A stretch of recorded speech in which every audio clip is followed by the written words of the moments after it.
दुल्हन चोर शैतान। चंदन नगर एक बड़ा ही सुंदर गांव था। जैसा नाम वैसा ही वो गांव असल में भी था। वहां के लोग बड़े सभ्य थे और उसी गांव के बीचों बीच एक पहाड़ी थी जो कि देखने में बड़ी रमणीक लगती थी। उस पहाड़ी का सौंदर्य देखते ही बनता था, मगर कुछ दिनों से उस पहाड़ी के ऊपर अजीबोगरीब किस्से होने शुरू हो गए, जिसे देखकर वहां के लोग दहशत में आ गए। आइए उस पहाड़ी के पीछे की कहानी मैं आपको सुनाती हूँ। जी हाँ, उस पहाड़ी पर एक बड़ा सुंदर राजमहल था जो कि वहां के राजा का घर हुआ करता था। कभी राजा ने अपने लड़के प्रिंस की शादी बेलापुर के राजा की बेटी माधुरी के साथ कर दी। 27 साल का प्रिंस जब अपनी नई नवेली दुल्हन माधुरी को और बारातियों को लेकर अपने गांव चंदन नगर लौट रहा था कि तभी माधुरी का प्रेमी रोशन वहां आ गया। वो अपनी माधुरी को पाने के लिए इतना व्याकुल था कि सबसे पहले तो उसने माधुरी के पति प्रिंस को अपनी बंदूक की गोली का निशाना बनाया और फिर एक एक करके सारे बारातियों को मार दिया। अपनी प्रेमिका माधुरी को कंधे पर उठाया और खुद घोड़े पर बैठकर चल पड़ा अपने घर की ओर। और इधर 27 साल के प्रिंस की असमय मौत हो जाने की वजह से उसकी आत्मा इधर उधर भटकने लगी और एक दिन शैतान बन गई। उसे दुल्हनों के नाम से ही चिढ़ होती थी। अपनी मौत का बदला लेने के लिए वो माधुरी के घर पहुंचा। माधुरी, उठो माधुरी। कौन है? अच्छा, तो अब तुम मुझे पहचानती भी नहीं माधुरी। मैं तुम्हारा प्रिंस हूँ, तुम्हारा पति। प्रिंस का नाम सुनते ही माधुरी एकदम से चौंक कर उठ गई। मगर तुम तो मर चुके हो ना? हाँ हाँ, मर तो मैं गया ही हूँ माधुरी, परंतु जब से तुमसे शादी हुई है तो तुम्हें भी पत्नी धर्म निभाना ही होगा। मेरे लिए तुम्हें भी मरना होगा माधुरी। उठो, मैं तुम्हें अपने साथ ले जाने आया हूँ। चलो मेरे साथ। नहीं, प्लीज प्लीज प्रिंस, मुझे छोड़ दो। देखो, तुम्हारी मौत में मेरा कोई हाथ नहीं था। मैं तुम्हें मारना नहीं चाहती थी। ये सब तो उस रोशन का किया हुआ है। माधुरी, अगर तुम्हें रोशन के साथ ही गृहस्थी बसानी थी तो फिर मुझसे शादी क्यों की? क्यों खेली मेरे जज्बातों से? बोलो, क्यों मरवाया मुझे? अब कुछ नहीं हो सकता माधुरी।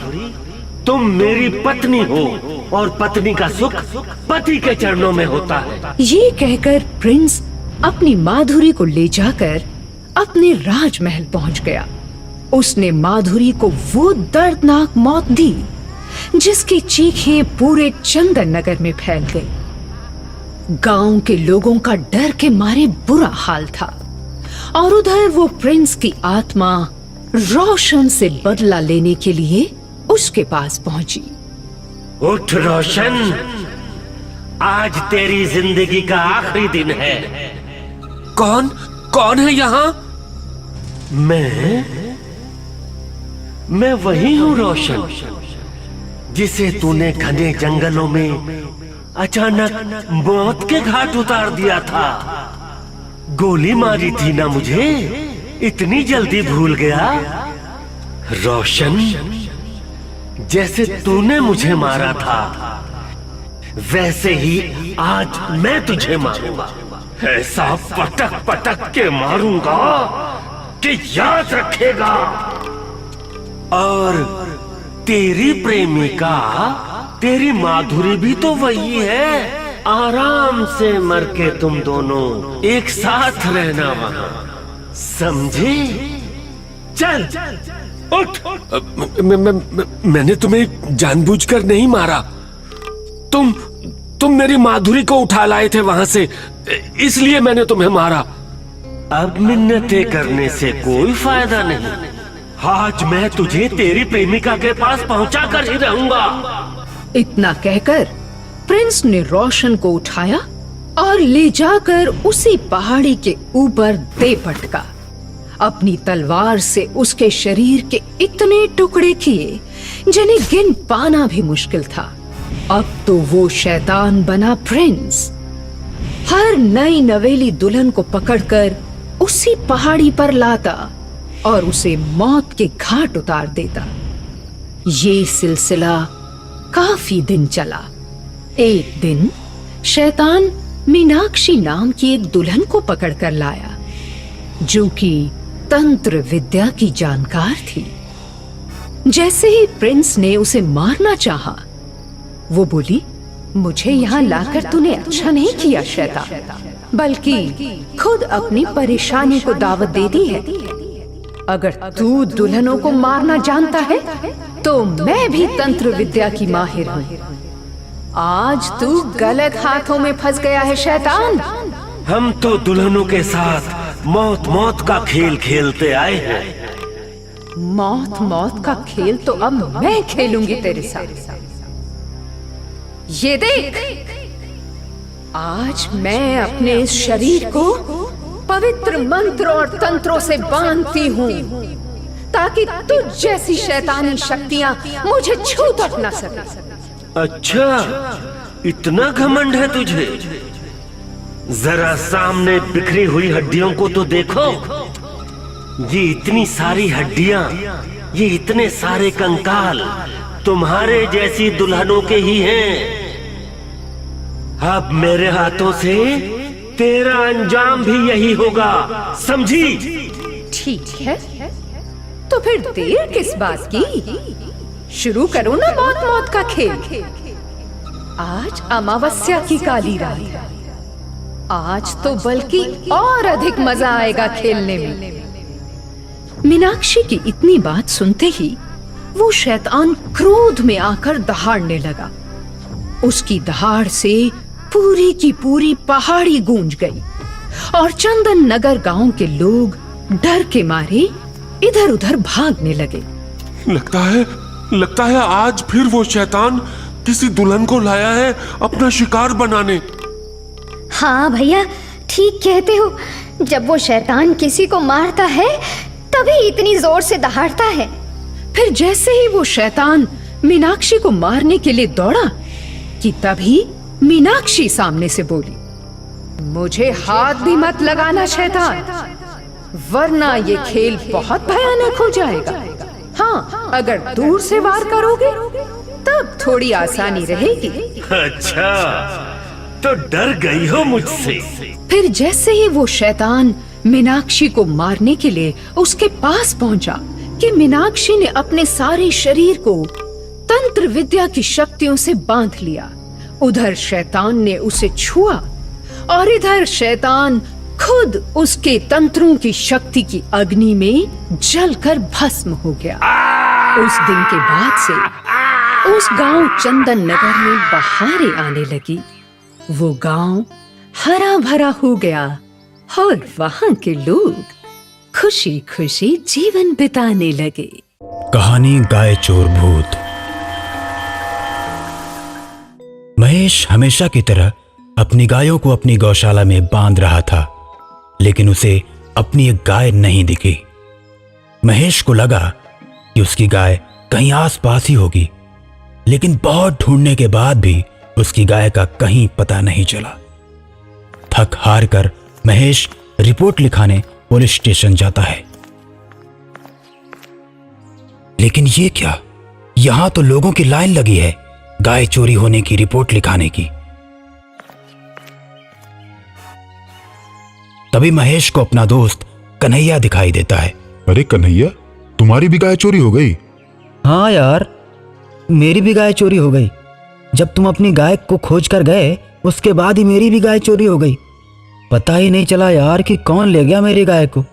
एक ही रात में अपने गांव से 25 गाय चोरी हुई हैं। हाँ यार कन्हैया, न जाने कौन है जिसे हमसे इतनी दुश्मनी है। तभी इंस्पेक्टर आता है और बोलता है, मैंने सबकी रिपोर्ट लिख ली है। ये किसी एक चोर का काम नहीं है, ये पूरा का पूरा गिरोह ही है। आप लोग चिंता मत कीजिए, इसके पीछे जो भी है जल्द से जल्द आपके सामने होगा। उस रात गांव के लोग और पुलिस के सिपाही पूरे गांव में पहरा देना शुरू कर देते हैं। हर नुक्कड़ पे कुछ लोग खड़े हो जाते हैं। गांव के प्रधान कुछ लोगों के साथ पीपल के पेड़ के नीचे बने चबूतरे पर बैठकर चारों ओर नजर रखते हैं।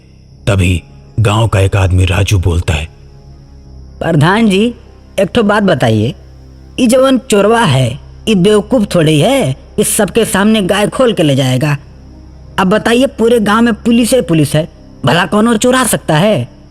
क्या फालतू की बात करते हो राजू, चोर तो कहीं से चोरी कर सकता है।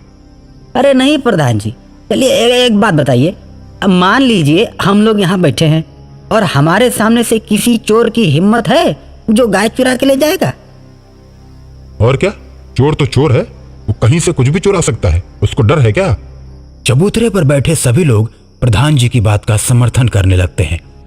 अच्छा ठीक है, लेकिन हमारे सामने अगर चोर गाय चुरा के ले जाएगा ना तो मैं तुरंत पकड़ लूंगा, मैं किसी से नहीं डरता। राजू अपनी बहादुरी का झूठा बखान कर ही रहा होता है कि तभी गाय के चिल्लाने की आवाज आती है। ऐसा लगता है कि कोई गाय को जबरदस्ती खींच रहा है। तभी लोग भागते हुए गाय की तरफ जाते हैं तो क्या देखते हैं कि गाय को कोई अदृश्य ताकत खींचते हुए ले जा रही है। ये नजारा देख राजू डर जाता है और भूत भूत चिल्लाता हुआ प्रधान के पास आते ही बेहोश हो जाता है।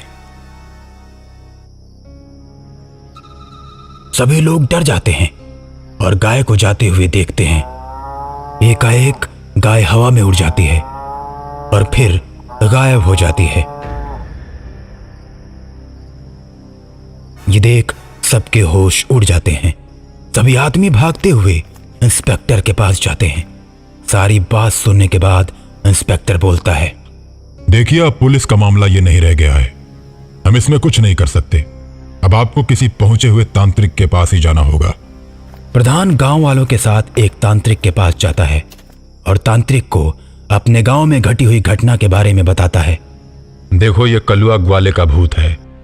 आज से 150 साल पहले उसके पास गौशाला हुआ करती थी। कलुआ के पास 100 गाय थी। दूध देने के मामले में कलुआ के गायों की बराबरी कोई नहीं कर सकता था। कलुआ दूध बेचता और खूब पैसे कमाता और आराम की जिंदगी जीता, लेकिन कलुआ की तरक्की से गांव के लोग जलते थे और उन्होंने कलुआ की गायों को चुराने का फैसला किया। दोस्तों, कलुआ को अगर बर्बाद करना है तो उसकी गायों को चुराना ही पड़ेगा और चुराने के बाद हम उन गायों को दूसरे गांवों में बेचकर पैसा कमाएंगे और जब कलुआ की गायें धीरे धीरे कम होने लगेंगी तो वो बर्बाद हो जाएगा।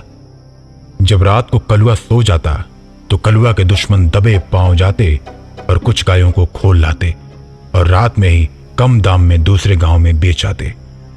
सुबह कलुआ को जब पता चलता तो वो गायों को ढूंढता है, लेकिन उन गायों का कहीं पता नहीं चलता और ऐसे ही धीरे धीरे कलुआ के दुश्मनों ने उसकी सभी गायों को चुरा कर बेच दिया।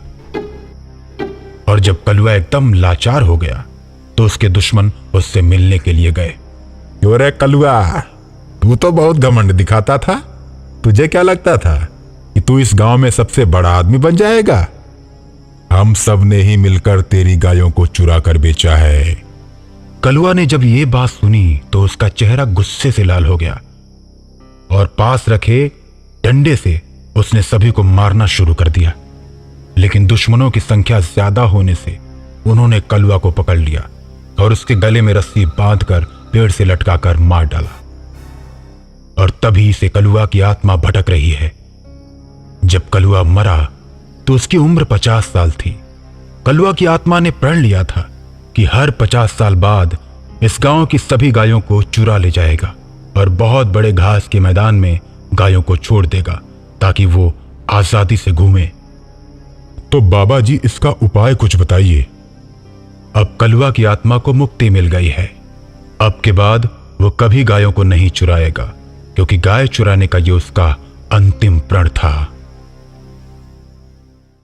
दिल्ली हरियाणा जाने वाले नेशनल हाईवे पर एक ऐसी जगह है जहां रात को ड्राइवर अपनी गाड़ी पार करने से डरते हैं। वहां 10 बजे रात के बाद गाड़ियों का एक्सीडेंट हो जाता है और ड्राइवर एक्सीडेंट में मारे जाते हैं। कभी कभी तो बसों का ऐसा हादसा हुआ कि बस के परखच्चे उड़ गए और बहुत से यात्री अपना दम तोड़ दिए। ऐसा माना जाता है कि इस घटना के पीछे किसी एक्सीडेंटल आत्मा का हाथ है, जो अक्सर ही वहां दुर्घटना करवाती है। हाईवे के उसी सुनसान रास्ते से एक ट्रक जा रहा था। रात के अंधेरे में सफेद साड़ी पहने अचानक एक औरत ट्रक के सामने आ जाती है। ट्रक ड्राइवर उसके नजदीक पहुंचकर ब्रेक लगाता है। वो औरत हाथ देकर कहती है, भाई साहब, हाईवे पर ही 10 किलोमीटर आगे मेरा गांव पड़ता है, मुझे वहां पहुंचने में मेरी मदद कीजिए। हाँ ठीक है मैडम, आकर बैठ जाइए। औरत गाड़ी पर आकर बैठ जाती है और कहती है, भैया तुम गाड़ी ठीक से नहीं चला रहे हो, लगता है तुम ड्राइवर नए हो। एक तो मैंने आपको गाड़ी पर बैठाकर गलती की और आप मेरे ही बारे में गलत बोलती जा रही हैं। अरे इतना ही डर है तो मैं गाड़ी रोक देता हूं, आप उतर जाइए। उतरने की बात करता है? अगर मैं ट्रक से नीचे उतरी तो तू भी मेरे साथ चलेगा। मैं ट्रक चलाना जानती हूँ। आगे हाईवे का घुमावदार मोड़ है जिसे मौत का मोड़ कहते हैं, जहाँ नए ड्राइवर्स का अक्सर एक्सीडेंट हो जाता है। और अगर तुम अपनी और मेरी जान की भलाई चाहते हो तो मुझे गाड़ी चलाने दो। जब मैं मौत का मोड़ पार कर लूंगी तब तुम गाड़ी चलाना, नहीं तो मुझे पूरा विश्वास है कि मौत के मोड़ पर तुम्हारी गाड़ी का एक्सीडेंट हो जाएगा। मैं तो तुम्हें बचाने के लिए ऐसा कह रही हूँ और तुम मुझे ही गलत समझ रहे हो। अच्छा तो ये बात है, फिर तो आप ही गाड़ी चलाइए, मैं भी थोड़ा आराम कर लेता हूं। वो औरत जैसे ही गाड़ी के स्टीयरिंग को पकड़ती है, गाड़ी हवा से बातें करने लगती है, जिसे देखकर ड्राइवर के पसीने छूटने लगते हैं। अरे इतनी तेज गाड़ी तो मैंने कभी नहीं चलाई। अभी अपना मुंह बंद रखो, सामने मौत का मोड़ आने वाला है। ड्राइवर चुप हो जाता है और सामने से आते हुए ट्रक को औरत देखती है। उसके बाद उसमें इस तरह टक्कर मारती है कि वो पलटकर हाईवे पर गिर जाता है और उसके ड्राइवर और कंडक्टर दोनों मर जाते हैं। जब ट्रक ड्राइवर वो दुर्घटना होते हुए अपनी आंखों से देखता है तो उसकी चीख निकल जाती है। मैडम जी, ये आपने क्या कर दिया? मैंने कुछ नहीं किया। हाईवेज पर अक्सर ऐसे हादसे होते रहते हैं। मौत का मोड़ जैसे जैसे नजदीक आता जाएगा, हादसे होते जाएंगे और इसीलिए मैंने तुम्हें ड्राइविंग सीट से हटाया, वरना तुम चलाते तो अब तक हम मारे जाते और वो ट्रक निकल गया होता। लेकिन जब मैं गाड़ी चलाती हूँ तो इस मौत के मोड़ पर बहुत सी गाड़ियों को टक्कर मार के उन्हें गिरा देती, लेकिन मेरी गाड़ी का बाल भी बांका नहीं होता। वो तो शुक्र है कि मैं तुम्हें मिल गई, वरना तुम और गाड़ी दोनों गायब हो जाते। इसलिए कहती हूँ कि चुपचाप बैठो, मेरा दिमाग घुमाने की कोशिश मत करो। एक तो ये रास्ता उबड़ खाबड़, दूसरी तरफ ये घुमावदार मोड़ और तीसरी तरफ तुम। कहने को तो ये हाईवे है, मगर इस पर भी बड़े बड़े खड्डे बने हुए हैं। कोई ध्यान ही नहीं देता। किसी को क्या फिक्र है? गाड़ी पलटती है, ड्राइवर गिरते हैं, गिरने दो। मैडम 10 किलोमीटर तो पार कर गए, आपका गांव तो कब का जा चुका है। मैंने तुमसे झूठ बोला था। वो देखो सामने से गाड़ी आ रही, उसका भी ड्राइवर नया है, देखो कैसे चला रहा है। अब इस मौत के मोड़ के रास्ते पर उसको मरना ही पड़ेगा। जिसको गाड़ी ढंग से चलाने नहीं आती उसे मरना ही पड़ता है। ऐसा कहकर सामने से आने वाली गाड़ी को टक्कर मारकर खाई में गिरा देती है। ड्राइवर आश्चर्यचकित रह जाता है। देखो ये भी गया। आज की दुनिया में तुम लोगों को नहीं मारोगे तो वो तुम्हें मार देंगे। इसलिए मैंने दोनों ट्रकों को जानबूझकर टक्कर मारी। अगर वो नहीं मरते तो हमें टक्कर मार के मार देते। इसलिए कभी कभी दूसरों को मारना जरूरी हो जाता है। खुद को बचाने के लिए कुछ भी करना पड़ता है। ड्राइविंग के अलावा आप बहुत कुछ दुनिया के बारे में जानती हैं। मैंने भी तो आपको जानबूझकर ही बैठाया है। मैं जानता हूं हाईवे पर मौत के मोड़ पर दहशत फैलाने में आप ही का हाथ है। मैडम, मैंने इसीलिए आपको अपनी गाड़ी पर बैठाया है ताकि हमेशा हमेशा के लिए आपका खेल खत्म कर दूं। मेरे अंदर भी एक औरत छिपी हुई है, ये देखो। और उसके बाद औरत चुड़ैल के रूप में बदलने लगती है। उसका चेहरा बहुत ही भयानक हो जाता है और वह ड्राइवर की गर्दन में अपना दांत गड़ा देती है। लेकिन ड्राइवर किसी तरह से अपने आप को छुड़ाकर गाड़ी से कूद जाता है और चुड़ैल को दौड़ाते हुए जंगलों के बीच ले जाता है। और कुछ देर के बाद ड्राइवर जंगल में एक छोटे से मंदिर के पास जाकर रुकता है। वहाँ की सीढ़ियों पर चुड़ैल चढ़ नहीं पाती। ड्राइवर अपने आप को सुरक्षित महसूस करने लगता है और मंदिर के ऊपर टंगी हुई घंटी को तोड़ लेता है और उसी से मारकर हाईवे की चुड़ैल का अंत कर देता है।